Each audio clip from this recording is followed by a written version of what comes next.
এই আবার উপরবেলা উঠে পড়লাম 5টার সময়। এখন যাবো আমরা কাজে। এখনো আধ ঘন্টা লাগবে যেতে রাস্তাতে। আমরা এখন রেডি হচ্ছি, জামা প্যান্ট জ্যাকেট ফ্যাকেট পরি, হাত মোজা। আরে ঘরের সামনে আমাদের ভাটা রয়েছে, কিন্তু তা না করে আমরা সেই আধ ঘন্টা দূরে সেখানে কাজ করি। চলো, সব জামা কাপড় ছেড়ে আমরা চলে এলাম সেই ভাটাতে। আজ হচ্ছে গিয়ে কিছু খাবো বলতে গিয়ে এখানে একটা ফেমাস জিনিস গোল্লা, ঠিক আছে? গোল্লা বলে এখানে, আমরা সেটা কি বলে আমরা জানি না, গোল্লা বলেই আমরা চিনি। সেটা গোল্লা আর একটা গোজা খাবো, তারপর কাজে লাগবো। গোজা আর একটা খনি দেব। গাইস দেখতে পাচ্ছ আমাদের সেই গোল্লা কিনা হয়ে গেছে। এবার এইটা খাবো, এখানে গোল্লা ফেমাস। একটু আগুনে সেকে খাবো আজকে, প্রচন্ড ঠান্ডা। গাইস দেখতে পাচ্ছ গোল্লা খেয়ে চলে এলাম এই ধার কোপাতে। প্রচন্ড গরম, ডবল ছেলের জুতো পরে আছি আমরা, দেখতে পাচ্ছ ডবল ছেলের জুতো। এখানে প্রচন্ড হিট। এটা কপিয়ে আবার ওই ধারে কোপাতে হবে। এটা বেলচে করে ফেলাই এখন।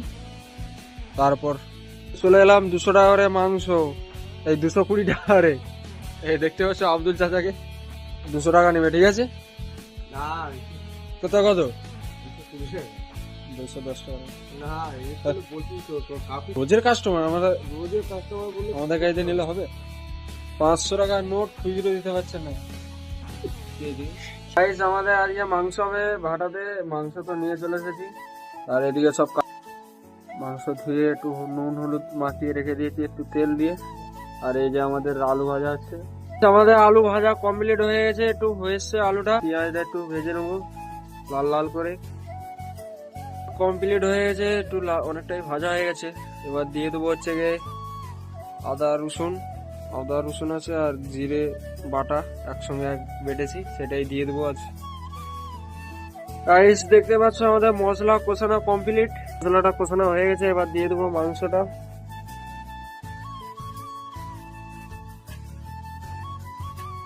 মাংসটা দিয়ে এখন 10 মিনিট কষবো। গাইস কমেন্ট করে জানাবেন রান্নাটা কেমন হয়েছে।